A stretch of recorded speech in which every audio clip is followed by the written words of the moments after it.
മഴത്തോരു മുൻപിൽ പുത്തൻ വിശേഷത്തിലേക്ക് ഏവർക്ക് സ്വാഗതം. ഈ റിവ്യൂ ഇഷ്ടപ്പെടുവാണെങ്കിൽ സബ്സ്ക്രൈബ് ചെയ്യണേ, സപ്പോർട്ട് ചെയ്യണേ. അങ്ങനെ മനു വന്ന് ബാലേന്ദ്രനോടൊക്കെ സംസാരിക്കുന്നുണ്ട്. പക്ഷെ ബാലേന്ദ്രൻ്റെ തീരുമാനത്തിൽ ഒരു മാറ്റമില്ല. ഇനി ആര് വന്ന് സംസാരിച്ചാലും ഒരു കാര്യമില്ലെന്ന് മനുവിന് മനസ്സിലാവുന്നുണ്ട്.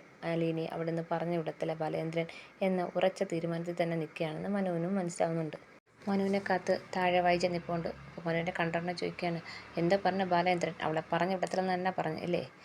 എന്തായാലും നീയല്ലേ അവളെ കൊണ്ടുവന്നത്, അപ്പം നീ തന്നെ ഇതിന് പരിഹാരം കണ്ടോണം എന്ന് വൈജ പറയുകയാണ്. അല്ലെങ്കിൽ നീ നിൻ്റെ വീട്ടിൽ കൊല്ലപ്പള്ളിയിലേക്ക് അവളെ കൊണ്ടുപോകണം. എനിക്കെന്തായാലും അവളെ ഇവിടെ വേണ്ട എന്ന് എൻ്റെയും ഉറച്ച തീരുമാനം എന്ന് പറയുന്നത്. ബാലേന്ദ്രൻ്റെ കാക്കി വാശി എനിക്കുണ്ടെന്ന് വിചാരിച്ചോ എന്ന് വൈജ പറയുകയാണ്. മനു പറയാണ്, നിങ്ങൾ അങ്ങോട്ടും ഇങ്ങോട്ടും വാശി കാണിക്കുമ്പോൾ ഇതിൻ്റെ ഇടയ്ക്ക് കടന്ന് കുറേ ജീവിതങ്ങൾ അമരുന്നുണ്ട്. അത് നിങ്ങൾ ഓർമ്മ വേണം എന്ന് വൈജയെടുത്ത് പറയാണ്.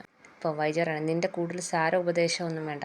നീ അവളെ കൊണ്ടുവന്നിട്ടുണ്ടെങ്കിൽ നീ തന്നെ അങ്ങ് കൊണ്ടുപോയിക്കോണം കേട്ടല്ലോ എന്നും പറഞ്ഞ് മനുവിൻ്റെ നേരെ അങ്ങ് വൈജ ചെല്ലിയാണ്. ഞാൻ അലീനെ ഒന്ന് കാണട്ടെ എന്ന് പറഞ്ഞ് മനു പോവാണ്. മനു ചെല്ലുമ്പോൾ കിച്ചൻ്റെ താഴെ ഇങ്ങനെ സൈഡിൽ ഇരുന്ന് കരയുകയാണ്. ഒരു ഭ്രാന്തിയെ പോലെ ഇരുന്ന് കരയുകയാണ്.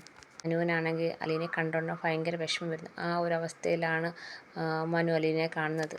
അലീന ഇങ്ങനെ പേടിച്ച് വിറച്ച് ഭയങ്കരമായിട്ട് സങ്കടപ്പെട്ടിരിക്കുകയാണ്. അപ്പോൾ മനുവിനെ കണ്ടോടനെ അലീന എണീക്കുന്നുണ്ട്.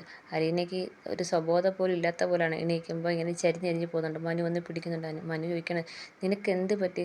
നീ എന്താ? നിനക്കെന്താ കാര്യം? എന്താ? നീ എന്നോട് പറ എന്നൊക്കെ മനു പറയുന്നുണ്ട്. നീ ആരെങ്കിലും പേടിപ്പിച്ചോ? എന്താ കാര്യം എന്ന് പറ. നീ എന്തെങ്കിലും എന്നെ ഭയക്കുന്നോ എന്നൊക്കെ മനു ചോദിക്കുന്നുണ്ട്. പക്ഷെ അലീന ഒന്നും മിണ്ടുന്നില്ല. അലീന പറയാണ്, മനുവേട്ടാ, എനിക്ക് ഇവിടുന്ന് ഇപ്പം പോകാൻ പറ്റത്തില്ല. ബാലേന്ദ്ര സാർ പറയാതെ എനിക്ക് ഇവിടുന്ന് പോകാൻ പറ്റത്തില്ല എന്ന് പറയുകയാണ്. കാര്യം എന്ത്? നീ പോവാന്നും പറഞ്ഞ് റെഡി ആയതല്ലേ? പിന്നെ അങ്കിളിനെ കണ്ടപ്പോൾ പെട്ടെന്ന് എന്താ തീരുമാനത്തിന് മാറ്റം വന്നത്? അതിന് കാരണം എന്തെന്ന് എന്നോടുകൂടെ പറ. എനിക്ക് പരിഹരിക്കാൻ പറ്റുന്ന കാര്യമാണെങ്കിൽ ഞാൻ അതിന് പരിഹാരം കാണാം എന്ന് പറയാണ്. അപ്പോൾ അലീന പറയാണ്, ഇനി ആർക്കും ഇതിൽ നിന്ന് എന്നെ രക്ഷപ്പെടുത്താൻ പറ്റത്തില്ല. എല്ലാവരും കൂടി ഇവിടെ കടന്ന് എന്നെ കൊന്നോട്ടെ, എന്നാലും ഞാൻ ഇവിടുന്ന് പോകത്തില്ല. ഇപ്പം മനുവേട്ടനോട് എനിക്കൊന്നും പറയാൻ പറ്റത്തില്ല. ഒരു കാര്യവും എനിക്ക് പറയാൻ പറ്റത്തില്ല. പിന്നെ എപ്പോഴെങ്കിലും എനിക്ക് പറയാൻ പറ്റുന്നൊരു സാഹചര്യം ഉണ്ടല്ലോ, അന്ന് ഞാൻ എല്ലാ കാര്യവും പറയാം. ഇപ്പം എന്നോട് ഒന്നും ചോദിക്കില്ല മനുവേട്ട. ഞാനിവിടുന്ന് പോകത്തില്ല മനുവേട്ട എന്നും പറഞ്ഞ് ഭയങ്കര കരച്ചിലോടെ വീണ്ടും അവിടെ തന്നെ കുത്തിയിരിക്കുകയാണ് അലീന. അലീനയുടെ അവസ്ഥ കണ്ടിട്ട് ഏറ്റവും കൂടുതൽ സങ്കടം ഉണ്ടാവുന്ന മനുവിനാണ്. പക്ഷേ മനുവിനൊന്നും ചെയ്യാൻ പറ്റുന്നില്ല. അതാണ് അവസ്ഥ. മനുവാണെങ്കിൽ നേരെ മുത്തശ്ശിയെടുത്ത് ചെല്ലുകയാണ്. മുത്തശ്ശിയെടുത്ത് ചെല്ലുമ്പോൾ, മുത്തശ്ശി, ഇവിടുത്തെ കാര്യങ്ങളൊക്കെ അറിയുന്നുണ്ട്. അവളിപ്പം പോകത്തില്ലെന്നാണ് പറയുന്നത്. അവൾ എന്തിനാ ഇവിടെ കടിച്ചു തൂങ്ങി നിൽക്കേണ്ടത്? വൈജയ്ക്ക് ഇഷ്ടമില്ലെങ്കിൽ ഇവിടെ നിൽക്കേണ്ട ആവശ്യമില്ല. വൈജ പറഞ്ഞാൽ കേൾക്കാത്തൊരു വേലക്കാരി ഇവിടെ എന്തിനാ ആവശ്യം എന്ന് മുത്തശ്ശിയും ചോദിക്കുന്നു. മുത്തശ്ശിയുടെ സ്വഭാവം മാറി തുടങ്ങി. കാരണം എണീച്ച് നടക്കാനൊക്കെ തുടങ്ങിയില്ല. ഇനി ആരുടെ സഹായം വേണ്ടല്ലേ, വൈജയുടെ അമ്മ തന്നെ. അവൻ എന്തിനിപ്പം അവളിവിടെ നിർത്തണമെന്ന് ഇത്ര വാശി? എന്താ? വൈജ പറയുന്നതിനും ചെയ്യുന്നതിനും എന്തെങ്കിലും കാര്യമില്ലെന്ന് നമ്മൾ ചിന്തിക്കാൻ പറ്റുമോ എന്ന് പറയുകയാണ്. മനു ചോദിക്കുകയാണ്, മുത്തശ്ശി എന്തോ ഇങ്ങനെയൊക്കെ സംസാരിക്കുന്നത് വൈജ ആൻറ്റിയെ പോലെ? ഞാനെന്താ വേണ്ട മക്കളെ? അവളിപ്പം പോകത്തില്ലെന്ന് പറയുന്നു. അതെന്താ കാര്യം? ഒരു വേലക്കാരി വന്നു കഴിഞ്ഞാൽ അവിടുത്തെ മാഡം അല്ലെങ്കിൽ ആരെങ്കിലും പറയുന്ന കേൾക്കുകയല്ലേ വേണ്ടുന്നത്. അപ്പം അവൾ തന്നെ സ്വയമേ തീരുമാനം എടുത്ത് ഞാൻ ഇവിടുന്ന് പോകത്തില്ലെന്ന്. അത് നമുക്ക് അംഗീകരിച്ച് കൊടുക്കാൻ പറ്റുമോ എന്ന് ചോദിക്കുകയാണ്. ശരിയാ, അല്ലെങ്കിൽ മുത്തശ്ശിക്ക് ഇനിയിപ്പം അവളുടെ ആവശ്യമില്ലല്ലോ. അവളെ കൊണ്ട് കാര്യങ്ങളെല്ലാം സഹിച്ച് എണീച്ച് നടക്കാവരായി. ഇനിയിപ്പോൾ അവളില്ലെങ്കിലും മുത്തശ്ശിക്ക് കുഴപ്പമൊന്നുമില്ലല്ലോ. മുത്തശ്ശിക്ക് സ്വന്തം കാര്യം എല്ലാം ചെയ്യാൻ പറ്റുമല്ലോ എന്ന് മനു പറയാണ്. അങ്ങനെയല്ല മക്കളെ, സ്വന്തം മോളുടെ ജീവിതം തകർന്ന് കാണുന്നത് ഒരമ്മയ്ക്ക് സഹിക്കാൻ പറ്റത്തില്ല. അതുകൊണ്ട് പറഞ്ഞത്, അല്ലാതെ എനിക്ക് അവളെ ഇഷ്ടമല്ലാത്തതുകൊണ്ടൊന്നുമല്ല എന്ന് മുത്തശ്ശി പറയാണ്. എന്തുവായാലും എല്ലാവരുടെ ഇടയ്ക്ക് കടന്ന് ഞെരിഞ്ഞമരുന്ന ആ പാവം പെൺകുട്ടിയാണെന്ന് മനു പറയാണ്. വൈജ പൂക്കരയുടെയും ബാലേന്ദ്രൻ പൂക്കരയുടെയും യുദ്ധങ്ങൾ തമ്മിൽ നടക്കുമ്പോൾ ഇടയ്ക്ക് പെട്ട് ഇഷ്ടപ്പെടുന്നത് ആ കുട്ടിയാണെന്ന് പറയുകയാണ്. ഇതൊക്കെ പറയുമ്പോഴത്തേക്കും മുത്തശ്ശിക്ക് വിഷമമൊക്കെ വരുന്നുണ്ട്. എന്നാലും മുത്തശ്ശിയുടെ സ്വഭാവം അങ്ങ് മാറിയിട്ടുണ്ട്. മുത്തശ്ശിക്ക് എങ്ങനെ അവിടുന്ന് അലീനെ അടിച്ചിറക്കണം എന്നുള്ള ഒരു ഇതിൽ തന്നെ ഇരിക്കുകയാണ്. മനു ആണെങ്കിൽ അങ്ങ് പോവുകയാണ്. മനു പുറത്ത് വന്നിരുന്നിട്ട് ഇങ്ങനെ ആലോചിക്കുകയാണ്, എന്താ ഇതിനൊരു പരിഹാരം? ഒരു പരിഹാരവും കാണാൻ പറ്റത്തില്ലല്ലോ. ബാലേന്ദ്രൻ ഇങ്ങനെ രണ്ടാമത്തെ നിലയിൽ നിന്ന് മനുവിനെ നോക്കുന്നുണ്ട്. മനു അവിടെ നിന്നിങ്ങനെ ആലോചിക്കുക, ഒരു രക്ഷയില്ല. ഉടനെ തന്നെ വൈജയാണെങ്കിൽ രാജീവിനെ വിളിച്ച് കാര്യങ്ങൾ പറയുന്നുണ്ട്. മനു വന്നിട്ടും കാര്യമൊന്നുമില്ല. മനു വന്നിട്ട് മനുവിനോടും സംസാരിച്ച് പറഞ്ഞു വിട്ടേക്കുവാണ് ബാലേന്ദ്രൻ. അതുകൊണ്ട് ചേട്ടൻ തന്നെ വരണം, അല്ലാതെ ഇവിടെ ഒരു കാര്യവും നടക്കത്തില്ല എന്ന് പറയുകയാണ്. ഞാൻ അങ്ങോട്ട് വരുന്നുണ്ടെന്ന് പറയാണ്. ഈ സമയത്ത് ഹരി അവിടെ ഉണ്ട്. ഹരി പറയുന്നത്, അങ്കിളെ ഞാനും കൂടെ വരുന്നുണ്ട്. ഞാനും അവിടുത്തെ അവളെ അടിച്ചിറക്കണമെങ്കിൽ എനിക്കും അവളെ അവിടെ നിന്ന് അടിച്ചിറക്കുന്നത് കാണണമെന്നും പറഞ്ഞ് ഹരിയും ചാടിത്തുള്ളി രാജുവിൻ്റെ കൂടെ വരുന്നുണ്ട്. അങ്ങനെ രണ്ടുപേരും കൂടെ അങ്ങോട്ട് വരികയാണ്. രാജീവ് വന്നിട്ട് വൈജയടുത്ത് പറയാം, ഇനി നമ്മൾ ഒരു കാര്യവും നോക്കേണ്ട ആവശ്യമില്ല, അവളെ ഇനി വലിച്ചിറക്കി പുറത്ത് കളയണം, അതെൻ്റെ ഒരു വാശിയാണ്. ഞാനായിട്ട് അവളുടെ ദേഹത്ത് പിടിച്ച് വലിച്ചുകൊണ്ട് പോകുന്നില്ല, നിങ്ങൾ അമ്മയും മക്കളും കൂടെ പിടിച്ച് വലിച്ച് പുറത്ത് കൊണ്ട് കളയുക. നാട്ടുകാരെങ്കിലും ചോദിച്ചാൽ നമുക്ക് എന്തെങ്കിലും പറയാം, അവളെന്തെങ്കിലും മോഷ്ടിച്ചോന്ന് കേസ് കൊടുക്കണമെങ്കിൽ അതും ചെയ്യാം, ഇവിടുന്ന് എന്തെങ്കിലും മോഷ്ടിച്ചുകൊണ്ട് പോയെന്ന് പറഞ്ഞാൽ നമുക്കൊരു കേസും കൊടുക്കാം നമുക്ക് എന്ന് രാജീവ് പറയാണ്. നമുക്ക് മോഷണ കുറ്റത്തിന് കേസ് കൊടുക്കാം, അപ്പം ആരും നമ്മളെ കുറ്റം പറയത്തില്ലല്ലോ, എന്തിനാ അവളെ ഇവിടുന്ന് വലിച്ചിറക്കിയെന്ന് ആരും ചോദിക്കത്തുമില്ല എന്ന് പറയുകയാണ്. ബാലേന്ദ്രൻ എന്ത് ചെയ്യുമെന്ന് നമുക്കൊന്ന് നോക്കാം എന്ന് പറയണം. അങ്ങനെ എല്ലാവരും കൂടെ ഹരിയും ബബുദിയും വൈജി എല്ലാവരും കൂടെ കിച്ചണിൽ നിന്ന് നമ്മുടെ അലീനെ പിടിച്ച് വലിച്ചുകൊണ്ട് വരികയാണ്. അപ്പോഴത്തേക്ക് ബുദ്ധി ഓടിപ്പോയി ബാഗും എടുക്കുന്നുണ്ട്. അപ്പോൾ കൃഷ്ണമോൾ ഇതെല്ലാം കണ്ടുകൊണ്ട് നിൽക്കുകയാണ്. ഇവരെ 3 പേരും കൂടെ അലീനെ പിടിച്ച് വലിച്ച് പുറത്തേക്ക് കൊണ്ടുവരാം. അലീന പറയാണ്, എന്നെ ഇവിടുന്ന് പറഞ്ഞു വിടല്ലേ, ഞാൻ ആർക്കും ദ്രോഹമൊന്നും ചെയ്യാതെ ഞാൻ ഇവിടെ എവിടെയെങ്കിലും കഴിഞ്ഞോളാം എന്ന് പറയുകയാണ്.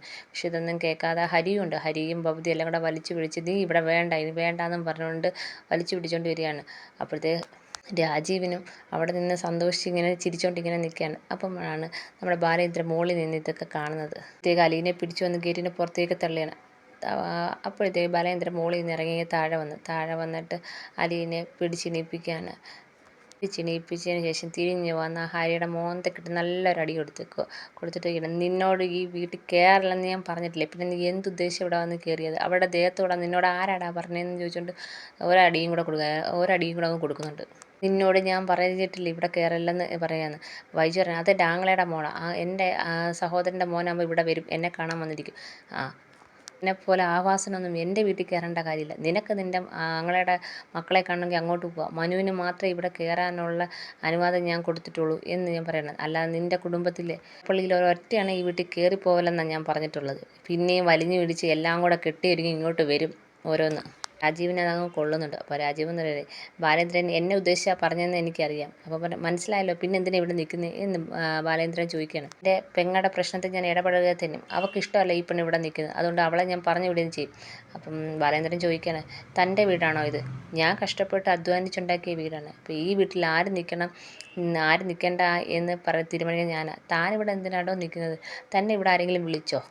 അപ്പം രാജീവ് പറയണം, ആരും വിളിച്ചില്ല, പക്ഷേ എൻ്റെ പെങ്ങൾ വിളിച്ചാൽ ഞാൻ വരാതിരിക്കത്തില്ല. അപ്പം പെങ്ങളും ആങ്ങളൊക്കെ അങ്ങ് കൊല്ലപ്പള്ളിയിൽ, ഇവിടെ വേണ്ട, ഇവിടെ ബാലേന്ദ്രൻ പറയുന്നത് മാത്രമേ നടക്കൂ എന്ന് പറയാണ്. വൈജോയ്ക്കാണ്, ഇപ്പം എന്നെക്കാക്കി മക്കളെക്കാക്കി വലുത് ബാലേന്ദ്രൻ അലീനയാണ്. ആണെങ്കിൽ എന്ത് ചെയ്യാൻ പറ്റും നിനക്ക്? അപ്പം തമ്മിൽ എന്ത് ബന്ധമാണ് ഉള്ളത്? അപ്പം ബാലേന്ദ്രൻ പറയണേ, നീ എന്താണോ ഉദ്ദേശിക്കുന്നത് ആ ബന്ധം തന്നെ ഉള്ളത്, ആ ബന്ധമാണെന്ന് നീ അങ്ങ് വിചാരിച്ചോ എന്ന് പറയുകയാണ്. ഇത് വൈജിക്ക് ഒന്നും മിണ്ടാൻ പറ്റാത്ത അവസ്ഥയാവുക.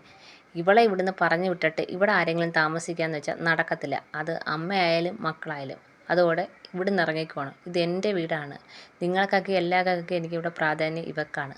രാജു പറയും, ഞാൻ ഇവൾക്കെതിരെ കേസ് കൊടുക്കാൻ പോവാണ്, ഇവളെ ഈ വീട്ടിൽ നിന്ന് മോഷ്ടിച്ചെന്നും പറഞ്ഞുകൊണ്ട് കേസ് കൊടുക്കാൻ പോവാന്ന്. അപ്പം ബാലേന്ദ്രൻ പറയാം, ഞാൻ തിരിച്ചൊരു കേസ് കൊടുക്കും, ഇവിടെ നിന്ന് പെൺകുട്ടിയെ ഉപദ്രവിച്ചെന്നും പറഞ്ഞുകൊണ്ട് കേസ് കൊടുക്കും, പലർക്കും എതിരെ കേസ് കൊടുക്കും എന്ന് ഹരിയെ നോക്കി അങ്ങ് പറയുകയാണ്. അപ്പോൾ ഹരി അങ്ങ് തല കുനിയാണ്. കേസ് കൊടുത്തു കഴിഞ്ഞാൽ ഇവളെ കൊണ്ട് ഞാൻ ആ കേസ് കൊടുപ്പിച്ച പലരും ജയിലിനകത്ത് നിന്ന് അഴിയെണ്ണത്തേ ഉള്ളൂ, പലരുടെയും മക്കളെ. അപ്പോഴത്തേക്ക് വൈജയും ഒന്നും മിണ്ടുന്നില്ല, വൈജയും തല കുനിക്കുകയാണ്.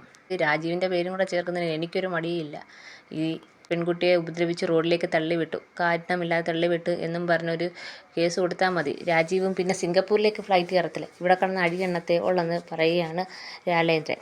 അതുകൊണ്ട് തന്നെ എന്നോട് കളിക്കാൻ നിൽക്കണ്ട, എൻ്റെ കയ്യിൽ ഇതിനേക്ക് വലിയ പൊട്ടുന്ന ബോംബുകളുണ്ട്, അത് ഓരോന്ന് ഞാൻ പൊട്ടിക്കാൻ തുടങ്ങിയ ഇവിടെ പലരും ചിന്നിച്ചിതറി എന്ന് ബാലേന്ദ്രൻ പറയാണ്. എന്നും പറഞ്ഞുകൊണ്ട് അലീനയുടെ കൈ പിടിച്ച് വാ അലീന എന്നും പറഞ്ഞ് പിടിച്ച് അകത്തോട്ട് കയറ്റിക്കൊണ്ട് പോവാണ്. ഇതിങ്ങനെ നോക്കിക്കൊണ്ട് നിൽക്കുന്ന രാജീവും വൈജയും മക്കളും എല്ലാം ഇങ്ങനെ അന്തം വിട്ട് നോക്കിക്കൊണ്ടിരിക്കുകയാണ്. ഇതൊക്കെയാണ് ഇനി വരാൻ പോകുന്ന എപ്പിസോഡിൽ കാണിക്കുന്നത്. എല്ലാവർക്കും ഇഷ്ടപ്പെട്ടെങ്കിൽ സബ്സ്ക്രൈബ് ചെയ്യണേ, സപ്പോർട്ട് ചെയ്യണേ.